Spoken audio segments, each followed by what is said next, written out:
Eu sou Josafá Vieira, eu saúdo a todos com a paz do Senhor. Você que não tem essa paz, que ela possa entrar no seu lar, na sua vida, na sua família, em nome do Senhor Jesus Cristo. Estamos mais uma vez continuando lições para a nossa vida e vamos refletir hoje em Mateus capítulo 16, versículo 24, que nos diz assim: Então disse Jesus a seus discípulos: se alguém quiser vir após mim, renuncie-se a si mesmo, tome a sua cruz e siga-me, disse o Senhor Jesus Cristo.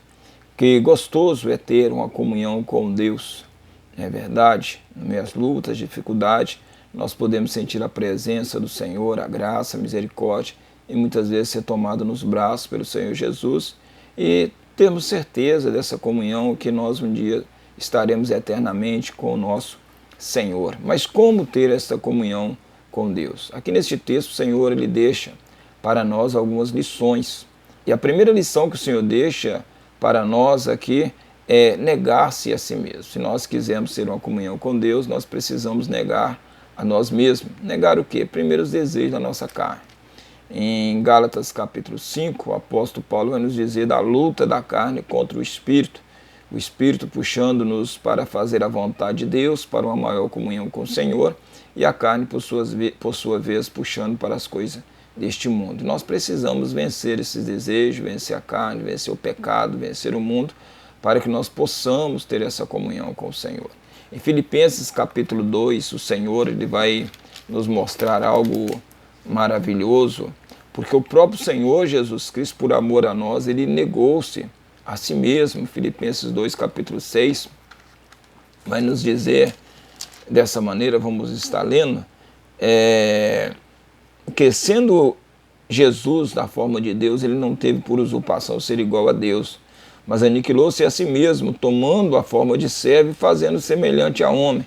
E achando na forma de homem, humilhou-se a si mesmo, sendo obediente até a morte e morte de cruz. O Senhor Jesus Cristo, sem necessidade, ele não tendo por usurpação ser igual a Deus, ele negou-se a si mesmo por nós, negou o seu trono, o seu status, a sua postura de Deus, desceu-se e se tornou semelhante a nós, morrendo ali desobediente até a morte e morte de cruz. Que nós possamos, por amor a Jesus, pela nossa salvação, pela nossa comunhão com Deus, negarmos a nós mesmos. A segunda lição é tomar a cruz. A cruz naquela época era sinal de vergonha, de desprezo, era considerado como escória da sociedade. O primeiro ponto é nós entendermos que o Senhor Jesus Cristo passou tudo isso por nossa causa. Gálatas capítulo 3, o versículo de número 13 e 14, nos diz o apóstolo Paulo que Cristo nos resgatou da maldição da lei, fazendo-se maldito por nós, porque está escrito: maldito todo aquele que for pendurado no madeiro, para que as bênçãos de Abraão chegassem aos gentios por Jesus Cristo e para que pela fé nós recebêssemos a promessa do Espírito. Amém? O Senhor Jesus Cristo, ele por nós, ele tomou a cruz, ele não importou-se em passar vergonha, em ser desprezado, em ser considerado a escória da sociedade. Que nós também não venhamos realmente nos preocupar, que muitas vezes seremos chamados de quadrado, de cafona, sem cultura, que nós venhamos passar vergonha, que sermos intimidados, se nós estivermos fazendo a vontade do Senhor.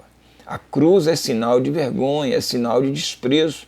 Amém? Porque a maioria, infelizmente, não queira servir o Senhor, mas nós que quisermos ter essa comunhão com o nosso Deus, nós precisamos tomar a nossa cruz, ainda que isso venha nos trazer certas percas neste mundo, percas de amizade, percas realmente de pessoas que estejam ao nosso lado. Nós precisamos, na verdade, tomar a nossa cruz. Quem quiser vir após mim, diz Jesus, tome a sua cruz e siga-me. E cruz é sinal de sofrimento, é sinal de dor, é sinal de vergonha, é sinal de desprezo. E se nós quisermos servir o Senhor, nós precisamos tomar a nossa cruz, ainda que tudo isso venha sobre nós, sabendo que o Senhor Jesus Cristo ele passou por tudo isso por nós, sem que realmente viesse abrir a sua boca, como diz Isaías, ele morreu por nós na cruz. A terceira lição é seguir o Senhor Jesus Cristo. Seguir o Senhor Jesus Cristo é continuar na caminhada da fé em direção a esta comunhão com Deus. Filipenses, ainda no capítulo 3, o versículo 12 e 14 nos diz assim, ou do 12 ao 14 nos diz assim, capítulo 3, versículo, isso mesmo, Filipenses capítulo 3, versículo 12 ao versículo 14, nos diz dessa maneira, não já que tenhada alcançado o que seja perfeito, mas prossigo para alcançar aquilo para o que também preso por Cristo Jesus. Irmão, quanto a mim, não julgo o ter alcançado, mas uma coisa eu faço, que é esquecendo-me das coisas que para trás ficam e avançando para que estão diante de mim. Prossigo para o alvo pelo prêmio da soberana vocação de Deus em Cristo Jesus. O apóstolo Paulo falando aos nossos irmãos na galáxia que apesar das lutas, das dificuldades, das pelejas, das afrontas, das perseguições, apesar de quererem rebaixá-lo, o apóstolo Paulo, seu ministério, a sua pessoa diante dos nossos irmãos na galáxia, o apóstolo Paulo ele fala, olha, não que eu tenha alcançado ainda esse status de perfeito, mas não que eu tenha ainda alcançado essa glória, mas uma coisa eu faço, deixando as coisas que para trás ficam, eu prossigo seguindo ao Senhor Jesus Cristo. Que nós possamos não somente conhecer a Deus, mas como diz a palavra, prosseguir em conhecer. A cada dia nós possamos nos aprofundar mais nesta caminhada, a chegarmos mais perto de Deus, a estarmos mais perto do Senhor, porque esta é a vontade do Senhor Jesus Cristo, que nós venhamos ter esta comunhão com o Todo-Poderoso. Seguir a Jesus Cristo também é deixar para trás os embaraços, deixar para trás o pecado, deixar para trás tudo aquilo que possa realmente querer atrapalhar a nossa caminhada, a nossa jornada da fé. O escritor aos Hebreus capítulo 12, o versículo 1 a 3 nos diz, portanto nós também que estamos rodeados de uma tão grande nuvem de testemunha, deixamos para trás todo embaraço, todo pecado que tão de perto nos rodeia e corramos com paciência a carreira que nos está proposta.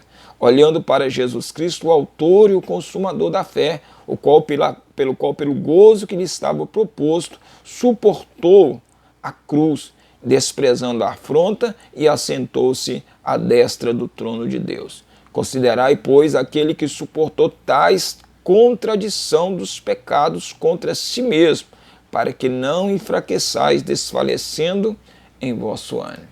Amém? Se nós quisermos realmente ter comunhão com Deus, nós não podemos parar, nós devemos continuar. Deixa para trás o embaraço, o pecado que tão de perto nos rodeia, que nós possamos realmente negar a nós mesmos, tomar a nossa cruz, indiferente da vergonha, do que nós venhamos passar, das afrontas, de que realmente venha se levantar contra nós possamos continuar seguindo o Senhor Jesus. Jesus fez assim por nós. Ele não olhou realmente para a multidão, tanto de judeus quanto romanos, que queria a sua morte, queria lhe envergonhar, levantou-se ferrenhamente contra ele, mas por amor ele sofreu tudo por nós e continuou a sua caminhada. E ali, como o cordeiro mudo perante os seus tosqueadores, ele foi levado, ele foi morto e não abriu a sua boca. Que nós possamos também, da mesma forma, continuar seguindo o Senhor Jesus Cristo,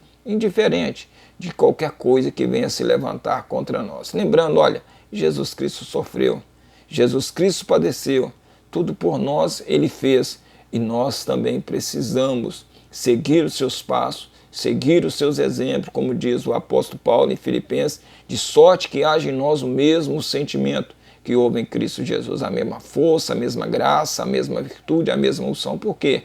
Porque ele concedeu a nós o teu Espírito, o Consolador, que nos capacita para que nós possamos ter essa comunhão com Deus. Que você possa pegar essas lições para a sua vida, que eu possa pegar essas lições para a minha vida, para que a cada dia possamos ter uma comunhão com Deus. Amém? Que Jesus continue abençoando firmemente, poderosamente a sua vida, seu lar e a sua família. Em nome do Senhor Jesus Cristo, receba a bênção, receba a vitória.